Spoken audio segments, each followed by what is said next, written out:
Adumna luhongbagi ahingdo haukhre. Misnagi luhongba nonganbani. Ayuk nga nahauraga mau anaubi amagi tawfam thokpado Misna taujare. Mama ibema Kabitana, ibema Misna. Achaubadi thadokpa yadrena nurse bimina call tawra amine. Achaubado kemta su chaba thakpa sangdre haine. Misna na ima dadagi chakse kamay tawdoino. Kabitana Rajuna laubala ani. Ichase luhongba baw hek sangdre tawrise. Misna na hairei ima mayamgi seba tawbase isona su yama thaujan bi hai. Dadase ngambi mamakhay mayamgi seba tawjasanuko. Hairaga nokfe tawjay Kabitana Misna nangse mamana yam nungsiye. Misna kurumomo nokjaduna mama ibema Kabitada thamoygi pakhum ama khumli. Asumna mani mamau anido yengnaraga nokminay. Dr. Lembi parap thoglai aduga hairei Misna nunganbagi milaknarani nang suloisinanaba tawruro. Misna su magi kada changkre.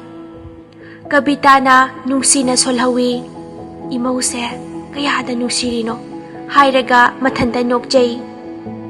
Ngahaki matung nupi mayumgi mama ho yauraami. Binana icha thoy mama lae. Sese sida nangi achapot awat apaloy na yauraabani. Acha athak mayam puthoraktuna chaba yaba chaminare. Mama Binana icha thoy fazana nanemna kugi seba ningthina tawduna layuko hairamlaga chatkre. Saknai basu hospital dagi halaami. Ahinga tumdabagi wabanasu loire. Chak khara charaga saknai ba tumkre. Misna su imungi thabak enkang loisilaga changlakpada saknai bado kangkhalga thada makai tumbaduda fazana kangkhalga thada biduna tumhanbikre.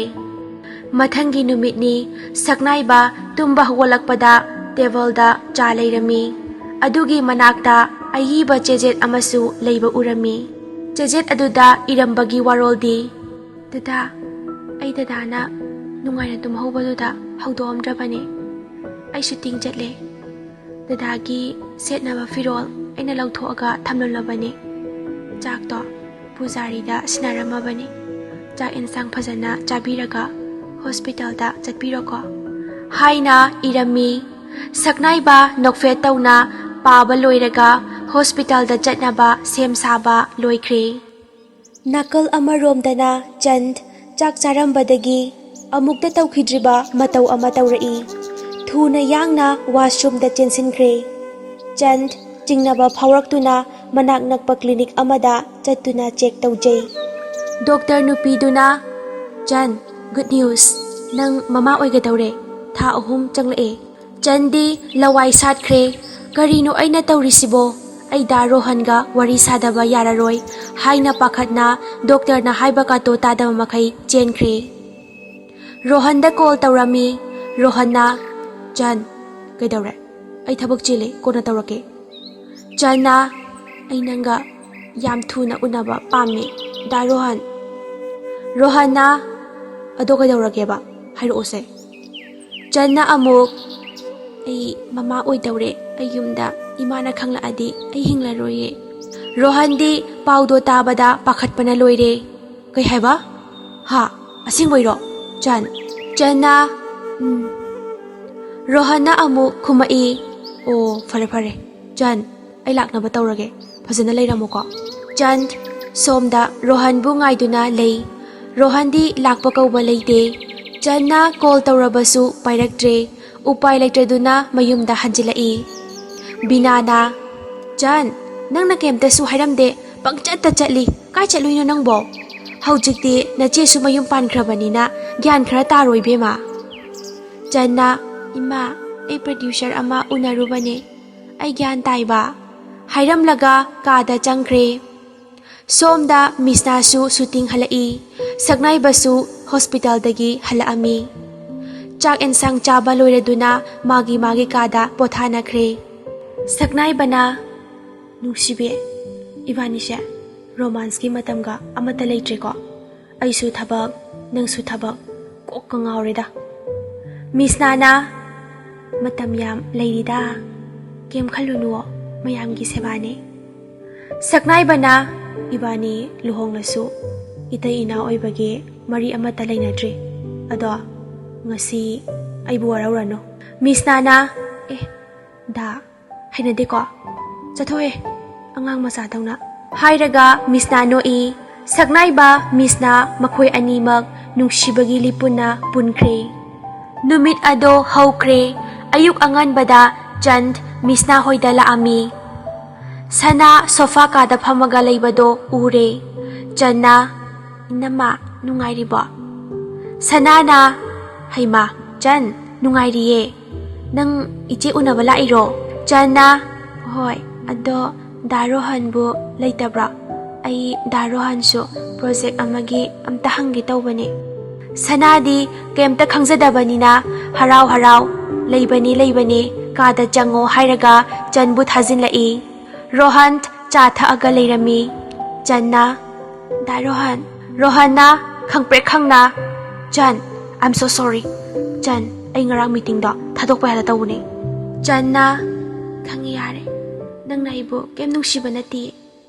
Rohanna, Jan ay nang buyang nungsi. Promise. Hayraga janda koli.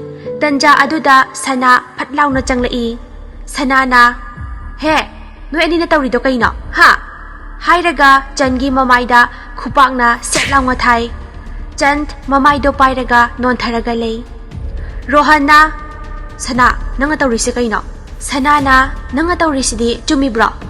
Ay se nang ginacha tamangagi ng puri ba ne? Ay bu wakal se nungay na ing nalayba pangandri se kay gino. Jan, nang nakhali se kay no. Para zu patra basu nang ay koy family oy rabane. Sa nga na chat kada ba lichat tukat chay. Somda khatna ba law na ba makhol taba duda Dr. Lembi hoy kabita hoy jen sila i. Kabita na kay daw ra. Ha, kay daw na ragi noy bo. Sana na mama. Jan gay koy ga wari sum sanaram ba ne khana ba na tiye. Kabita na o Jan, nang sula ami, tsaka charaga hanko ko, na chedi unarabo. Jan na, ine, yarani, ay chaladoy ni. Kabita, lembi hoy, thokre. Sanana, Jan, nang ije Miss na khalaga ay wa amatangang drabane. Nang nakhaliba wakal do, thado. Nang bu, matumacha layba nupasa na tradi, amatalay trabo, ha? Ije Miss na di, gyanyam tay, yama sufay. Ije gi khalaga, nang bu ima hoy ichi hoy da khangan bani. Chat khra chalo. Rohanna, nang na takning batao. Ay di janung si. Nang ataw ning bataw ko. Hayraga, jangi khudang payraga, Rohanna puraga chat khre. Sanadi, thamoy sok na kapchahawi. Miss na, shooting chat pagi dress puna ba mayamdo, bag amada hapaga, table da thami. Saknay basu loisin ba loiraga, bag mathak da phami, aduga hayri. Saknay ba na, Miss na, Horen ay ilaw ba? Laki ko? Lao, jalase. Hayraga, Miss na makoy ani thokminarai. Sumlak pa na, Miss Nabu, suting mafam da thambiram laga, hospital tam na laami. Miss na, makeup room da, naubi na kan na kebiri. Miss Nana, naubi, ay gibek to da, blouse, gold color ama, yaram ni, amte piro. Naubi na, yaw diye, Miss na, ay faza na yeng labane. Na yumda hundo omani bema. Miss Nana ay hapakiba nida kahit haman mazano. Somda na saknay ba gari dagi hek kumtharak paga mi mayam sina saknay ba da yengda ba amata yaudre. Hospital da changlak pa da su doctor nurse mayam na saknay ba da yengda ba amata yaudre. Saknay ba na khali ay se ngasi di yam phazaraba zala khangdre ay ngonda da yengnaraga layre. Khalaga mathanda nokjay. Saknay bagi phone da Miss na call tawrai. Miss na tamo ay koy ka da gold color gi blouse amaga urambra. Saknay bana ay di khangde ne. Ado Miss na ay se ngasi di yam phaza male. Mayam se ay ngonda munna yingi. Ay se Ranbir Kapoor malaba khangde. Hayraga noi aduga video call tawrake yengo haina haire. Miss na su fatlaw na paikhalaga yengi. Miss Nana ure saknaibagi maninggi pocket-tuda blouse yanbado. Miss Nana makokta paiduna, "He Isor, karino tawrisibo?" hairaga noi aduga hairai. "Tamo, nangonda mayam changdana yinglida nang phajaina yingli kaina khalira." Saknaibana, "Aise Ranbir Singh malena yinglide mayamsina." Miss Nana amuk nangi maningda ai furit yalaga chatle adugi mayamna yinglido. Saknaibana, "Aina nangi furit kaidagi lawrdoino ai phajabagi yingline." hairaga leithokpada saknaibagi maningda furit ado yalaga leibado ure. Saknaiba ikai mandana phone ga loina kakre. Saknaiba ikai bana loire. Nurse payam kauraga ngangi, "Noina uradi kok hairakpa kaidawge haina." Nurse Bimina, "Sir na Ma'am Miss Nabu yam nungsijabado adu utpa maluine, sir." Miss na somda nokpa na loire. Saknaibagi mawongduda amukasu video call tawsilai. Saknaiba call fatlaw na paikhatlaga, "Nang pelaba natro?" Miss Nadi nokpada waga ngangba ngamdre. Saknaiba na, "Nokano, aina somda chokpaga mana kaya nungaira no inone." hairaga furito fatlaw na chingbada khongraudo thun mapada phajana segaire. Saknaiba pakhatna, "Miss na, ai khongrau kanom tawre." Miss Nana, "Yenge kadaino video do nangi tunglomda namo." Saknaiba na noaga, "Miss na, yam irang tawroganu ko. Horen bedroom do ina tawro nangi irang do. Si hospital ni." Miss Nana, "Kariba nangi kainom tawre haida kaidawrage hanglaga aida phone thamjahawrage se masi nupa se ai si yam sophalle." hairaga video call do kakthatli. Saknaiba na fagi tawbani haiba kakto Miss Nana taba nanghaudre. Numit kharanigi matung somdana mauyai masana mafi maron yomseli mayumda chatlagi haiduna. Kabitana sanabu kauduna lai. "Sana, nangi sangomdo sida lairese imana pubira abani. Pujari do thabak na may hawawri." hairaga yenglakpada, "Nangdi pot kayo mise kay chatawrage." Sana kapaga, "Ima, ay yumda halage. Dadana ibu nungsibidre.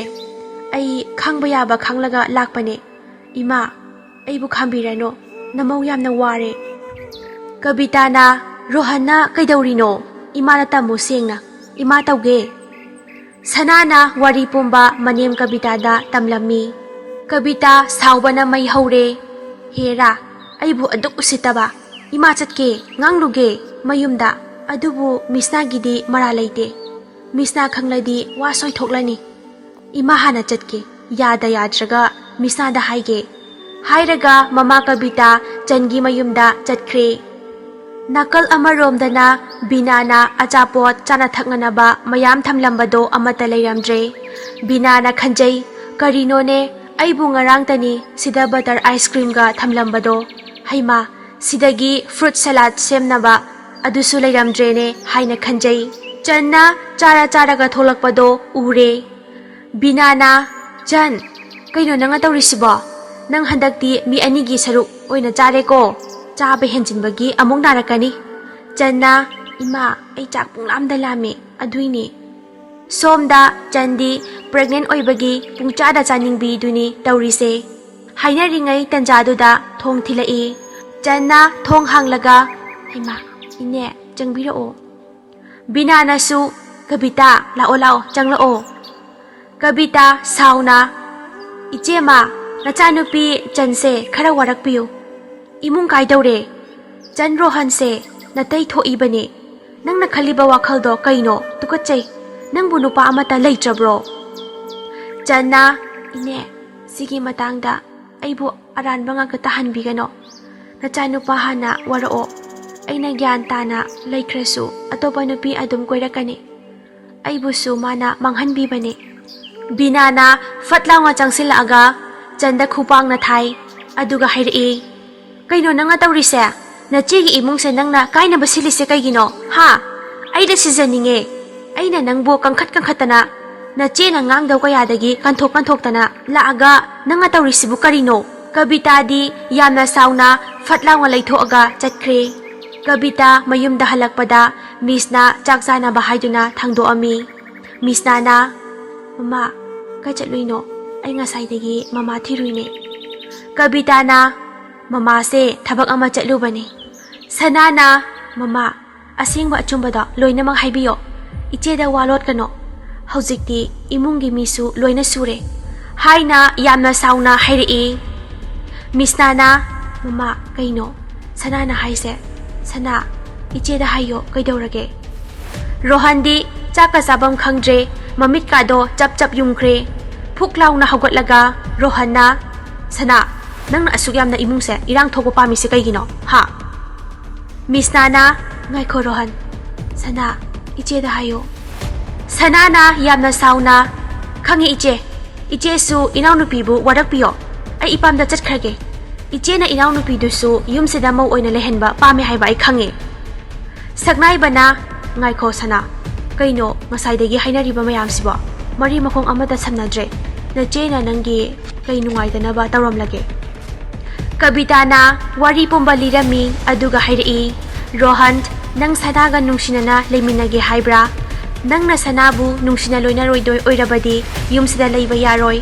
Aduga SK company dasu nang changba yaroy. Namase saudringay di yamna phabani.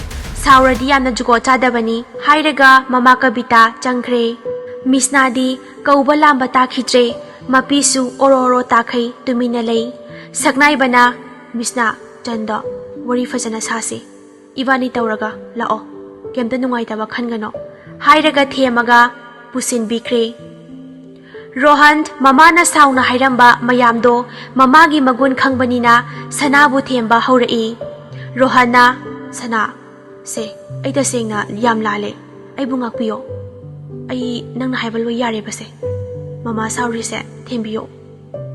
Sanana, Dada, nang nabugyan taradi ay kiki saudoino. Ay dada bu yam nungsiye. Ado, janglase, ay ngahak pothage, roomda.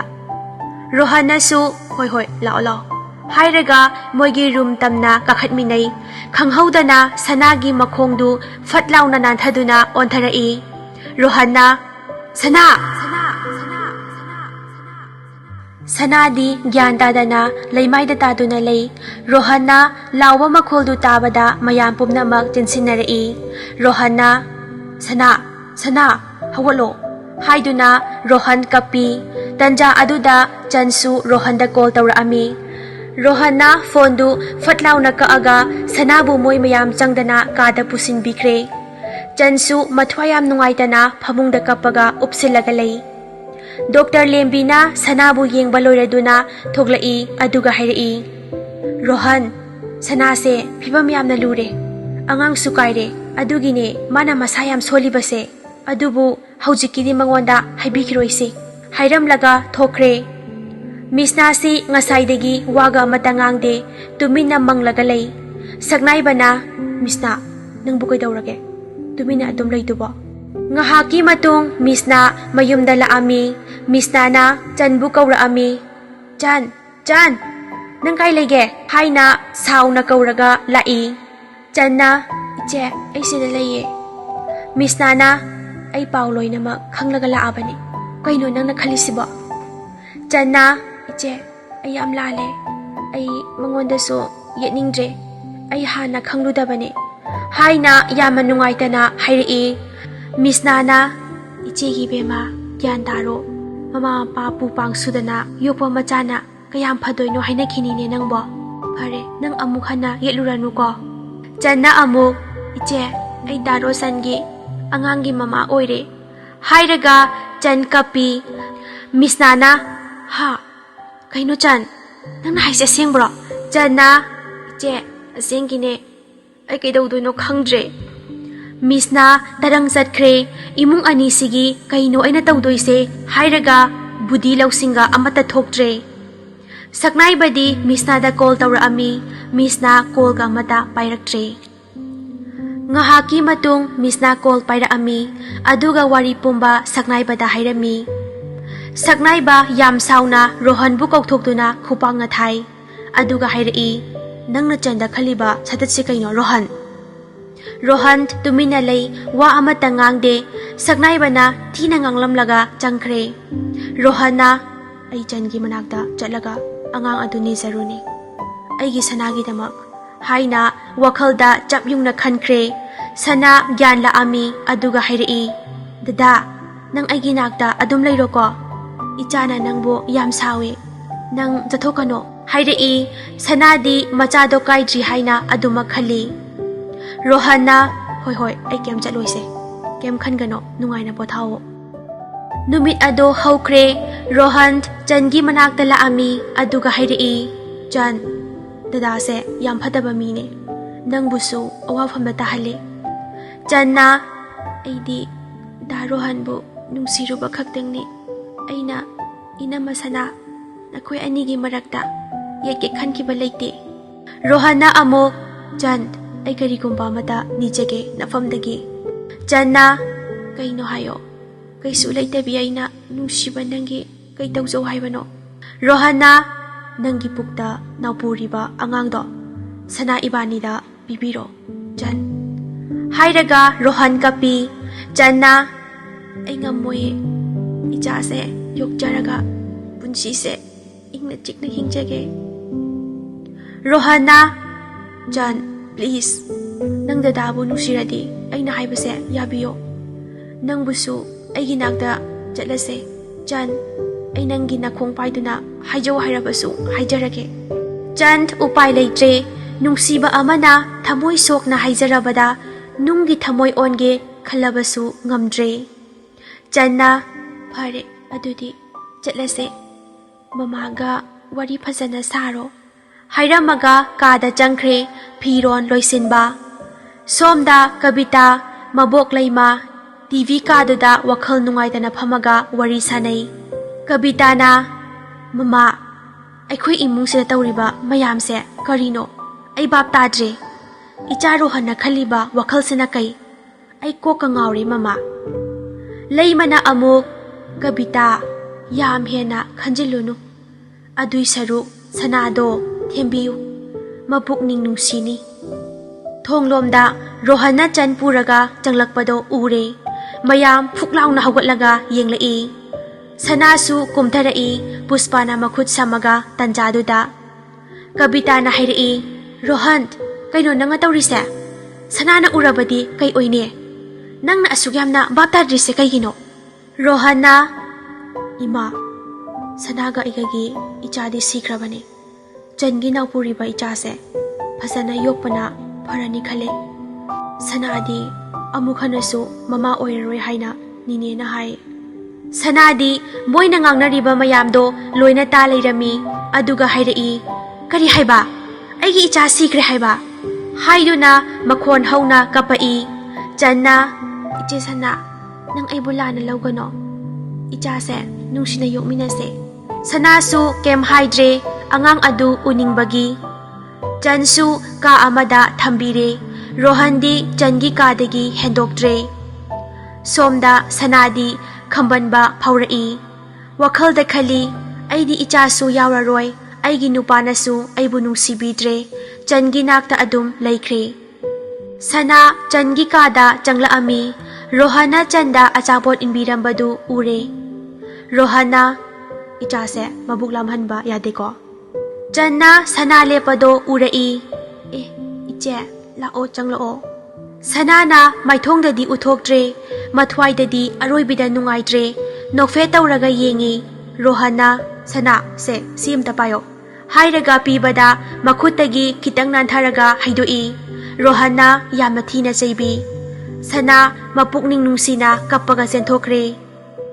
Matamdi asum haukibana misna saknaiba waga hena ngangnaba phangnaragdre. Masa masagi mathau jinabagi. Chandi tummaga adum laibado wai haiduna sum chatpada sanagi kada changlaga photo kaikei thambado yengli. Table khuji fazaba ama laibado pairaga fazabra yenglingaida. Puspana thonglomdagi.